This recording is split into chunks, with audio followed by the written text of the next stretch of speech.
this is Fredowitz. Today I'm going to talk about the combat formula because I see a lot of people are looking at this and trying to figure out which stats are the best and how do we figure that out? How are we going to choose our stats? So I'm going to go through how attack and damage are the same and how they're not the same. This article basically goes through the combat formula so far as we know, and what they're getting to is this equation here. It's explaining the troop losses for a damage factor of 200, which corresponds to an attack or a counter attack in the first turn. Now, a lot of testing has gone in to figure this out, and we see that in the images below where they're proving the testing. And I'm not going to go through all this, we're just going to assume that it's correct. But then we have the damage reduction bonuses, which I'm going to use as well, and it's just multiplying this term in front of the troop losses that we already calculated before. And now finally we can add the troop type advantage, which adds 5% injured when you have an advantage, or removes 5% injured when you have a disadvantage. So that's what we're going to go through in this video.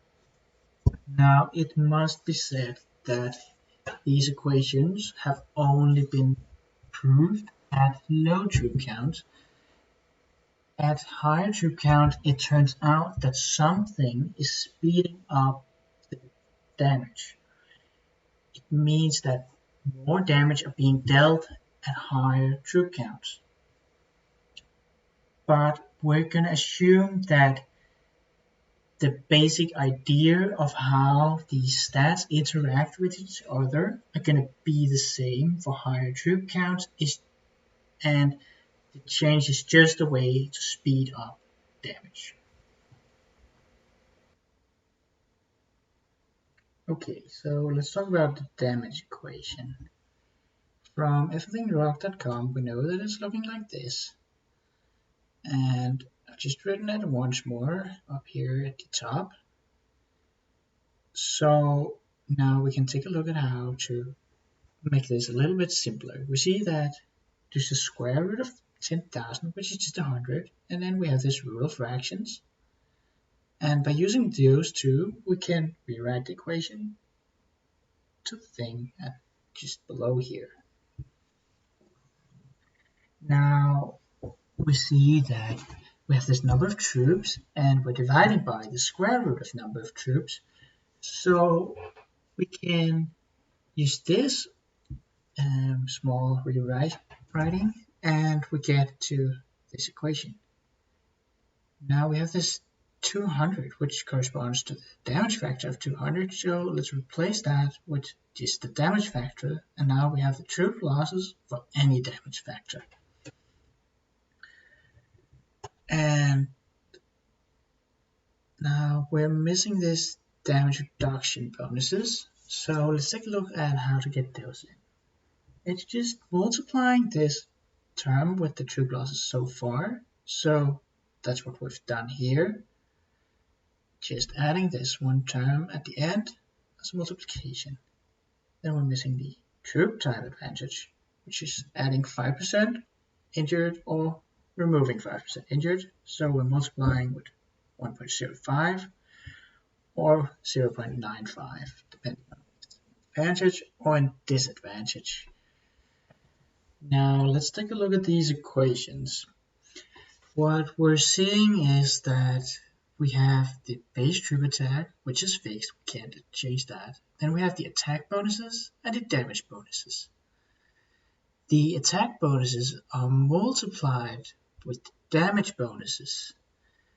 So, but we could have just as well have mixed those around, so it was damage bonuses multiplied with attack bonuses.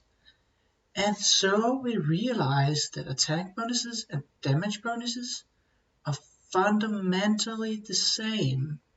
They work the same way. But now hold on, we know that damage bonuses are better than attack bonuses. Now, this is very interesting. Let me show you why that is the case. Okay, so if we take a look at this rectangle here, it is visualizing how damage multiplied with attack can give the area corresponding to our damage output. So what we're seeing is that damage is on one side of the rectangle, and on the other side we have the attack. Normally damage you don't have a lot of that, so here it's set to we have 0 bonuses, which correspond to 100%. While attack we have a lot of that, so let's just set it to 100% bonuses, which correspond to 200%. If we now add 40% of attack bonuses extra, so we're going to a total of 240%, we see that this added area is limited by how much damage we have. So because the damage is only 100%, we can't get a large area.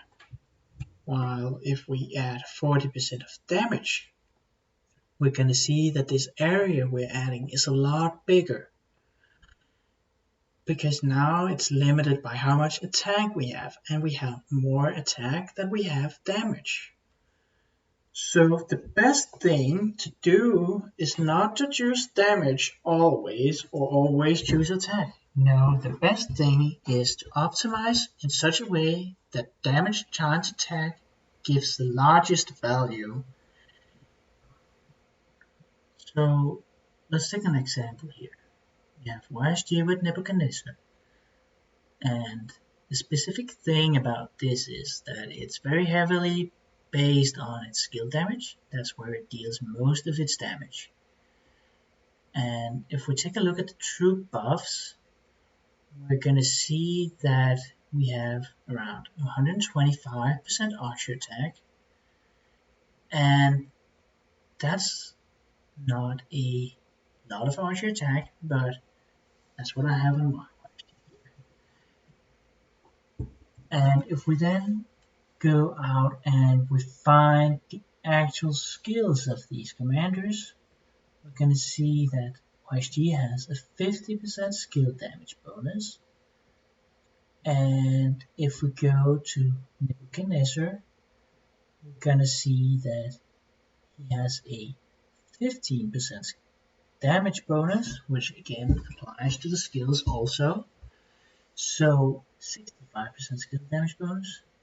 And if we take a look at the talent trees, we're going to see that there's a 3% skill damage here, and 6% skill damage, and again we have 6% skill damage and 8% skill damage. So let's just assume that this is around 25%. So that brings us up to total damage bonus of 90% on the skills. So if we take a look at the rectangle again, we see that I've set it up here so that there's a 90% damage bonus, which is 190% total damage, and 125% attack bonus, which is a 225% total attack.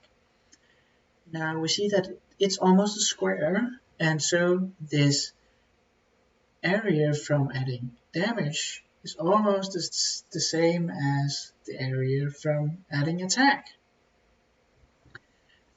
And now adding 50% of damage is still the best, but it's not common that we can add as much damage bonus as we can add attack bonuses. So in many cases we'd want to choose the attack bonuses over the damage bonus because we can get more.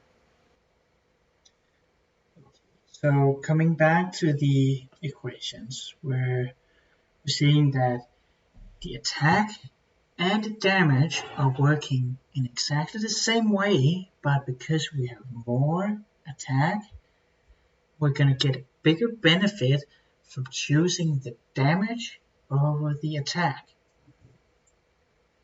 And now we can take a look at the other part of this equation, which is the health and defense. And we see that it's defense multiplied with health.